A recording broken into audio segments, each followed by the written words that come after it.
A group of HEC Montréal researchers wanted to know exactly how much each mode of transportation costs society on the island of Montreal.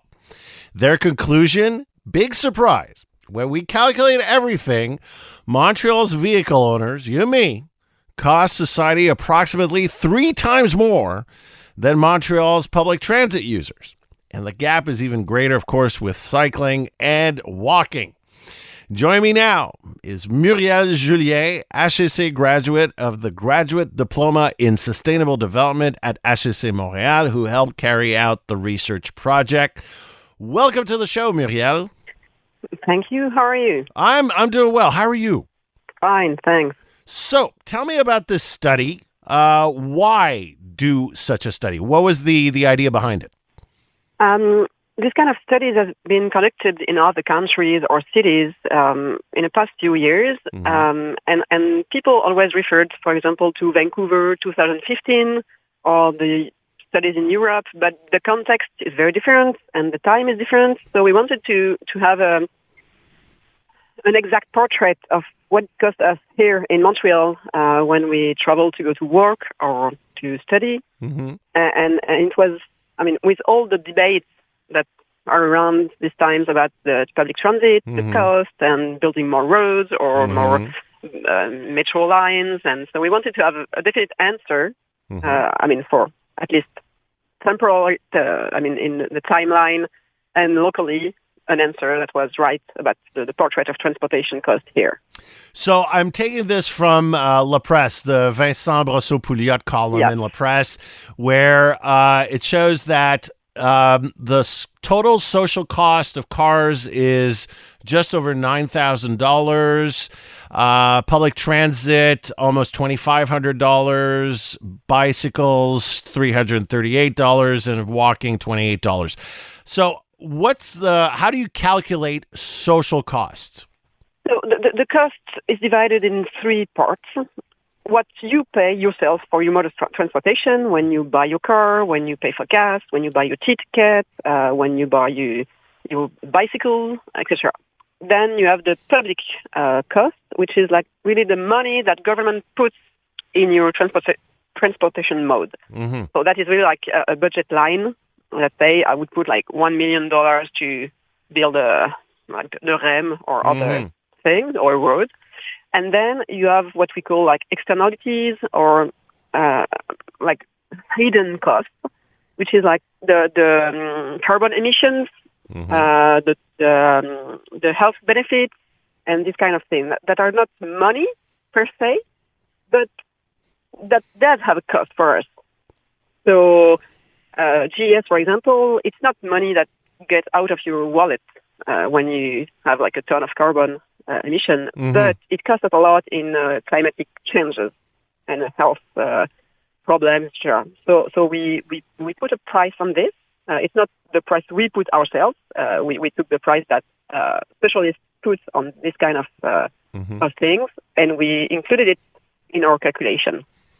Okay, so for example, like certain roads, I mean, are shared, right? So I'm just wondering. I mean, cyclists use roads that are used by cars. How do you untangle all of that? It's actually not that difficult. Okay. Shared Mobilité from Polytechnique Montréal did a calculation on the part of the surface in Montreal that has for the cyclist, for the road, for the walking path. So we use that.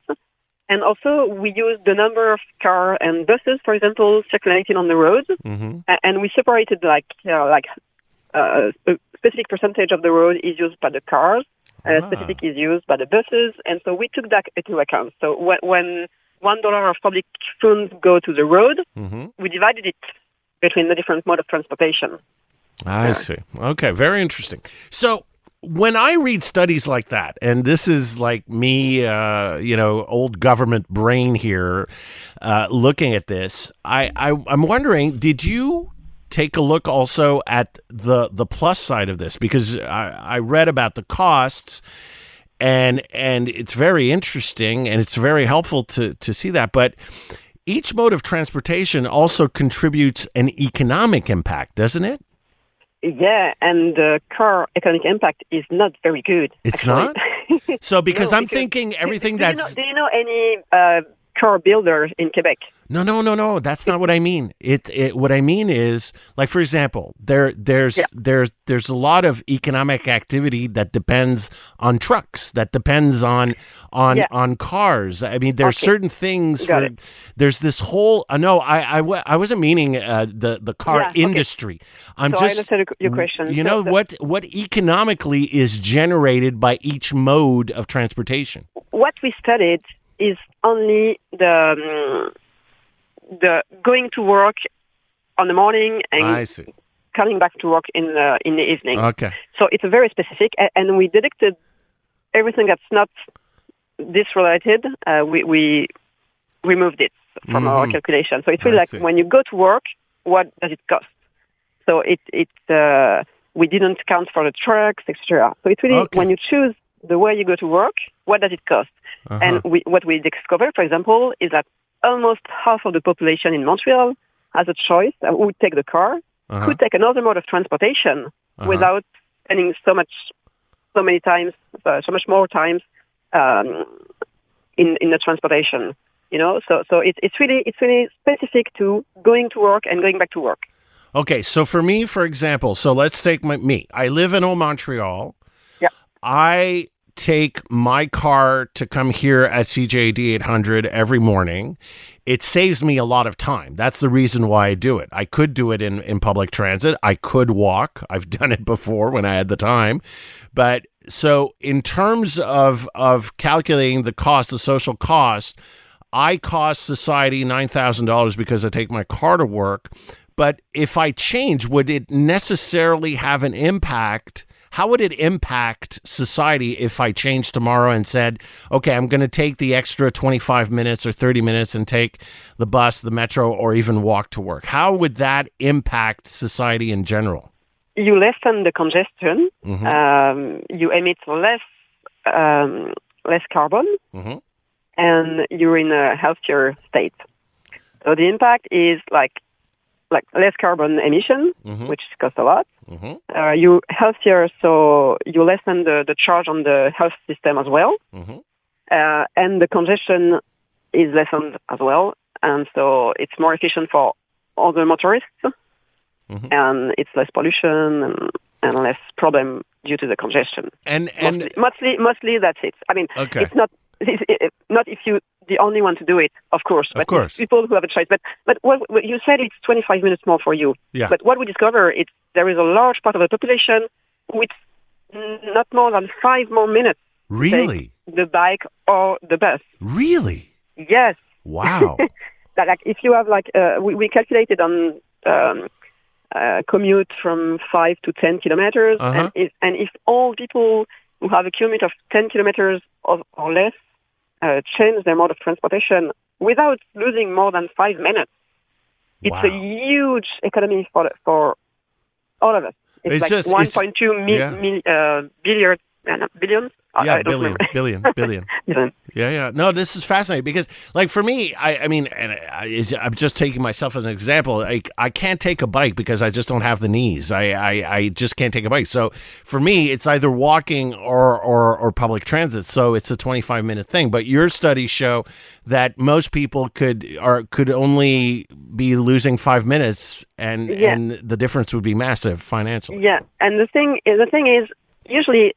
Always people say, "Wait, but myself, I can't." But sometimes they actually can. That's the thing. And what we have to see, it's the big picture there. It's not. I mean, my grandmother who have to, I don't know. I mean, transport something big. Of course, she won't take a bike. But a lot of people actually can take a bike, and if it's too hard, they can take an electric bike as well. You know. Yeah. So there are solutions, and when you look at the big picture, actually, people who take the car but have a choice are usually people with some money and 2 or more cars in the house. It's not people who don't have a choice. I understand. It's people who have a choice. So how do we make these people who have the choice to change it and to have a more sustainable way of traveling to work. Very interesting. I love talking data. This is great when we actually have real numbers. This is a very, very fascinating. Muriel, thank you very much for your time. You're welcome. Have a nice day. Bye. You too. Muriel Julien, HEC graduate of the Graduate Diploma in Sustainable Development at HEC Montréal.